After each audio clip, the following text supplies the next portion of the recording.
ఉమ్మడి రాష్ట్రంలో రాజకీయ రంగంలో నందమూరి కుటుంబం హవా నడిచింది. ఇప్పటికీ నడుస్తోంది. ఎన్టీఆర్ ఉన్నంత వరకు ఆయన ఆధిపత్యం వెండితెర మీద కూడా కొనసాగింది. ఆ విధంగా రెండు రంగాల్లోనూ నందమూరి హవా కొనసాగింది. అయితే ఎన్టీఆర్ రాజకీయాల్లో పూర్తిగా బిజీ అయిపోయాక వెండితెర నందమూరి ఫ్యామిలీకి పోటీగా కొనిదెల ఫ్యామిలీ కొంతమేర పైచేయి సాధించింది. అయితే రాజకీయ రంగంలో నందమూరి ప్రభావానికి దీటుగా ఇప్పుడిప్పుడే కొనిదెల ఫ్యామిలీ రాటుదేలుతోంది. ఈ పోటీలో ఎవరి హవా కొనసాగుతుంది అనేది రాజకీయ సినీ రంగాల్లో ఆసక్తి రేపుతోంది.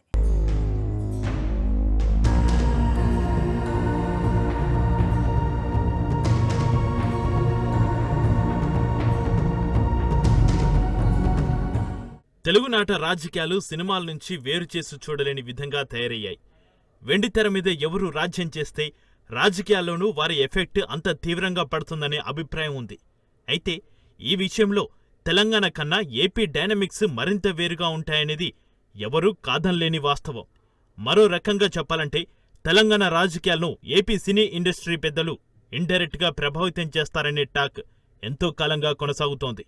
కానీ ఏపీలో మాత్రం ఇప్పుడు సినీ రంగ పెద్దలే రాజకీయాల్లో బలమైన ముద్ర వేస్తున్నారనే టాక్ నడుస్తోంది. ఏపీలో నందమూరి కుటుంబం కొన్నేళ్లుగా హవా చెలాయిస్తూ ఉండగా ఇప్పుడు కొనిదెల ఫ్యామిలీ ఆ స్పేస్ను ఆక్రమించే ప్రయత్నం చేస్తుందనే టాక్ బలంగా వినిపిస్తోంది. ఒకప్పుడు బాలకృష్ణ, చిరంజీవి మధ్య సిల్వర్ స్క్రీన్ మీద పోటీ విపరీతంగా నడిచింది. బాలయ్య హవా తగ్గించేలా చిరంజీవి సినిమాలు వస్తే చిరంజీవి మెగాస్టైల్ను తలదన్నేలా బాలకృష్ణ వర్కౌట్స్ చేశారు. ఈ క్రమంలో ఆ ఇద్దరి సినిమాలో ఒకరిని మించి మరొకరు పర్ఫార్మెన్స్ చేసేందుకు తలపడ్డారు. అయితే నందమూరి ఫ్యామిలీకి ఉన్న బలమైన రాజకీయ నేపథ్యానికి ప్రత్యామ్నాయంగా చిరంజీవి భారీ ఎంట్రీ ఇచ్చినా అది వర్కౌట్ కాలేదు. దాని ప్రభావం పవన్ కళ్యాణ్ మీద 10 ఏళ్ల పాటు చూపింది. అయితే పవన్ పట్టుదలే కావచ్చు, లేదా ఏపీలో ఉండే పొలిటికల్, సోషల్, సినిమాటిక్ డైనమిక్సే కారణం కావచ్చు. మొత్తానికి పవన్ ఎంట్రీతో నందమూరి ఫ్యామిలీకి ధీటుగా కొనిదెల వారసుల రాజకీయ ముద్ర పడుతోంది.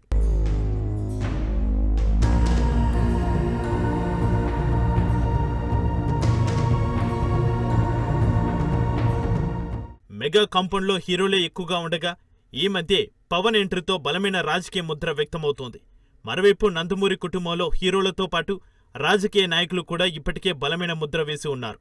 స్వయంగా బాలకృష్ణ ఎమ్మెల్యే కావడం, హిందూపురం నుంచి ఓటమి లేకుండా దూసుకుపోతుండడం విశేషంగానే చెప్పాలి.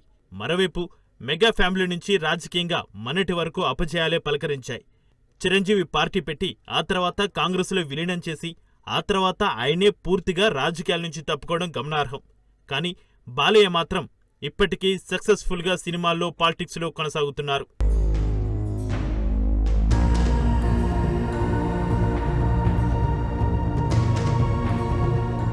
ఇప్పటికైతే రాజకీయంగా మెగా ఫ్యామిలీ మీద బాలయ్య రాజకీయ ఆధిపత్యం కొనసాగిస్తున్నా ఇప్పుడిప్పుడే ఈ పరిస్థితుల్లో మార్పు వస్తుంది అంటున్నారు రాజకీయ పరిశీలకులు. నందమూరి పాలిటిక్స్ కు దీటుగా మెగా రాజకీయం మొదలైంది. ఇకపై మెగా ఫ్యామిలీ నుంచి సినిమాల పరంగానే కాదు, రాజకీయంగా కూడా ప్రభావం చూపే స్థాయికి ఎదగడం ఖాయంగా కనిపిస్తుంది అంటున్నారు రాజకీయ విశ్లేషకులు.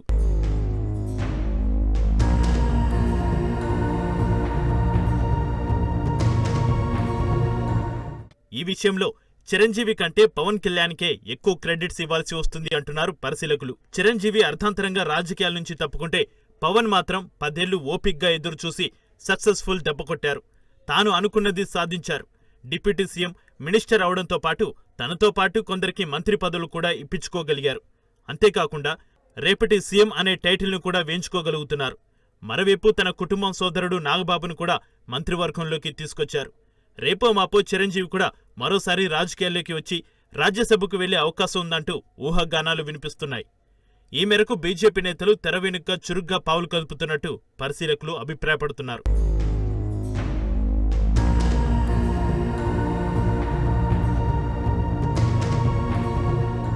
నిజానికి పవన్ కంటే ముందే ఏపీలో బీజేపీ నేతలు చిరంజీవి మీద ఫోకస్ చేశారనే వ్యాఖ్యలు రాజకీయాల్లో వినిపించాయి.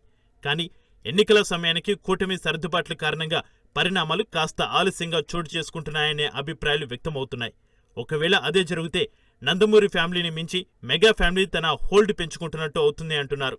ఇక బాలయ్య వ్యవహార శైలిని గమనిస్తే ఆయన బావు మీద ఆధారపడి రాజకీయంగా సక్సెస్ అవుతున్నారనే వ్యాఖ్యలు వినిపిస్తూ ఉంటాయి. అందుకు భిన్నంగా కొణిదెల నుంచి పవన్ కళ్యాణ్ ఎవరూ ఊహించని రేంజ్లో దూసుకుపోతుండడమే గమనిస్తే రానున్న రోజుల్లో నందమూరి ఫ్యామిలీని మించి కొణిదెల రాజకీయంగా ప్రభావం చూపే అవకాశాలు లేకపోలేదు అంటున్నారు.